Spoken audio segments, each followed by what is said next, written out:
So, okay guys, ito na nga. So, ito na yung part 2 ng last vlog natin dun sa Super Grind Thursday natin. So, yan, kita nyo naman guys, dali-dali ko nang kinarga yung mga ano natin, basyo ng alak at nagpalit lang ako ng damit dyan guys para tuloy-tuloy na tayo guys after nating diskarga yung mga beverages natin na soft drinks. So, yan guys, bali mag-aalas 12 na ng tanghali dyan. So, yan, para makatipid-tipid, sinet up ko na yung aking pagbibihis. Setup, ano ka, para kang motor, Daddy Jepoy. So, yan guys, sinuot ko lang yung ano natin, panlaban sa init at eto, palis na ako dito at ayun, nandito na tayo sa bilihan ng alak guys. So syempre, to ako na rin yung magdidiskarga at kakarga kasi medyo busy sila pare ko.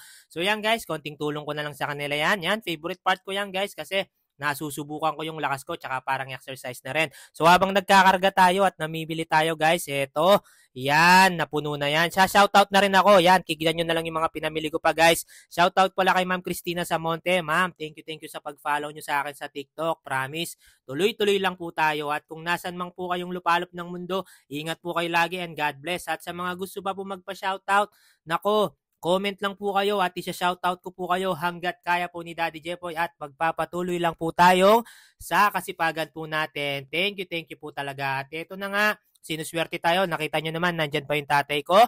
Kasama ko siyang nagdi-diskarga guys. So yan guys, tuloy-tuloy lang po tayo. Wag na wag po tayong hihinto sa mga business po natin. Kung may mga pangarap po natin, promise, yan yung po yung tutupad sa mga pangarap natin. So yan guys, yan kita nyo naman, di ba? Tuloy-tuloy lang po tayo. Medyo mainit yan guys. Kita nyo, basa na yung damit ko. Pero, no complain guys. Tuloy lang. At ayan, dali-dali ko na rin inayos pala yung mga pinamili ko.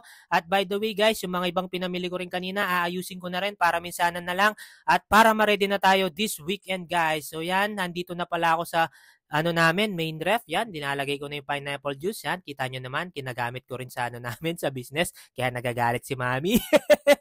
So yan guys, maraming salamat talaga, yan, tuloy-tuloy lang tayo guys, konting taste na lang, mapiflex ko na yung nagawa ko ngayong araw na to guys, at eto na nga guys, in 3, 2, 1, boom! Thank you Lord. Ayan, punong-puno na naman ng inumin yung aking tindahan. At ayun, napakasarap pa nito. May dumating pang tube ice. So, syempre, tirayin na natin yung mabilisan, Daddy Jepoy, para super full pack na tayo. At yun lamang po, halos patapos na ako dito, guys. Kakain muna si Daddy Jepoy nyo. Yan, kain na po tayo niyan, guys. Syempre, finger heart kay sa akin. Bye-bye po.